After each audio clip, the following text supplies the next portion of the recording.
اعوذ باللہ من الشیطان الرجیم بسم اللہ الرحمن الرحیم۔ آج مجھ کو انجینئر محمد علی صاحب کی ایک تقریر سننے کا موقع ملا، جس میں انہوں نے اہل تشیع کی مشہور ترین کتاب نہج البلاغہ سے اصحاب اور خلافت ثالثہ کو ثابت کرنے کی کوشش کری ہے۔ تو اس کا جواب میں ڈاکٹر انجینئر سید فیض احمد نقوی دینا چاہتا ہوں انجینئر محمد علی صاحب کو۔ ان کی یہ تقریر اس یوٹیوب لنک پہ موجود ہے، میں نے آپ کے ساتھ اس اسکرین پہ شیئر کری ہے۔ اس ویڈیو میں جو انجینئر محمد علی صاحب نے کوشش کری ہے سمجھانے کی اور ثابت کرنے کی خلافت ثالثہ کو، اس سے پہلے ہمیں اہل تشیع کا جو موقف ہے اس کو سننا، اس کو سمجھنا پہلے ضروری ہے۔ پھر میں ایک ایک کر کے جو انہوں نے مولا علی کے خطبات کا ذکر کیا ہے، جو نہج البلاغہ سے انہوں نے دکھائے ہیں اور ثابت کیے ہیں، اس کا ذکر کروں گا۔ مگر ان سب سے پہلے ہمیں پتہ ہونا چاہیے کہ اہل تشیع مولا علی کو کیا سمجھتے ہیں، ان کا مقام کیا سمجھتے ہیں، اور قرآن اس معاملے میں کیا بات کرتا ہے۔ آج کی اس ویڈیو کے اندر میں جن کتابوں کا حوالہ دوں گا وہ صرف 2 کتابیں ہوں گی، اور وہ دونوں کتابیں وہی رسول کے قول کے مطابق کہ میں تم میں 2 گراں قدر چیزیں چھوڑے جا رہا ہوں، ایک اللہ کی کتاب اور دوسرے اطرت اہل بیت۔ تو آج میں اپنی اس ویڈیو میں یا اللہ کی کتاب قرآن کی آیتیں پیش کروں گا انجینئر محمد علی کے رد میں، یا پھر نہج البلاغہ سے بات کروں گا جس کا انہوں نے حوالہ دیا ہے۔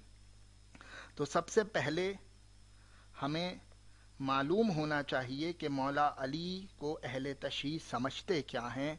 ہمارا عقیدہ ہے کہ مولا علی ہمارے پہلے امام ہیں اور خلیفۃ اللہ ہیں، اللہ کے چنے ہوئے خلیفہ ہیں۔ ہمارے مولا علی امام اول ہیں، پھر ہم ان کو خلیفتہ بلا فصل سمجھتے ہیں، اور یہ خلیفتہ بلا فصل خلیفۃ اللہ ہے، مطلب اللہ کی طرف سے چنے ہوئے خلیفہ ہیں مولا علی۔ کیسے، کہاں لکھا ہے، کیسے ثابت کیا جائے گا، اس کے لیے قرآن کی آیتوں میں موجود ہے۔ قرآن اس میں کئی مقامات پہ قرآن خلافت کی بات کرتا ہے اور امامت کی بات کرتا ہے۔ تو سب سے پہلے امامت کے بارے میں قرآن کیا فرماتا ہے؟ سورہ بقرہ کی آیت نمبر 124 کے اندر حضرت ابراہیم کا ذکر کرتے ہوئے اللہ ارشاد فرماتا ہے، قَالَ إِنِّي جَاعِلُكَ لِلنَّاسِ اماما، کہ ہم نے، اے ابراہیم، ہم نے تم کو لوگوں کا امام بنایا، یا میں تم کو لوگوں کا امام بناؤں گا، میں امام بناؤں گا۔ امام بنانے والا اللہ ہے، کوئی دوسرا نہیں بنا سکتا، چاہے، کیونکہ ہدایت کے طریقے اللہ کی نظر میں یا وہ رسالت کی صورت میں ہوتے ہیں، یا نبوت کی صورت میں ہوتے ہیں، یا امامت کی صورت میں ہوتے ہیں، یا خلافت کی صورت میں ہوتے ہیں۔ تو جس طرح نبی بنانے کا حق اللہ کو ہے، رسول بنانے کا حق اللہ کو ہے، اسی طرح اللہ ہی امام بناتا ہے اور اللہ ہی خلیفہ بناتا ہے۔ جو اللہ کے بنائے ہوئے نہیں ہوں ان کی کوئی اہمیت نہیں ہوتی۔ تو اس سورہ بقرہ کی آیت نمبر 124 کے اندر اللہ خود فرماتا ہے کہ میں تم کو لوگوں کا امام بناؤں گا۔ قَالَ إِنِّي جَاعِلُكَ لِلنَّاسِ اماما، انی، میں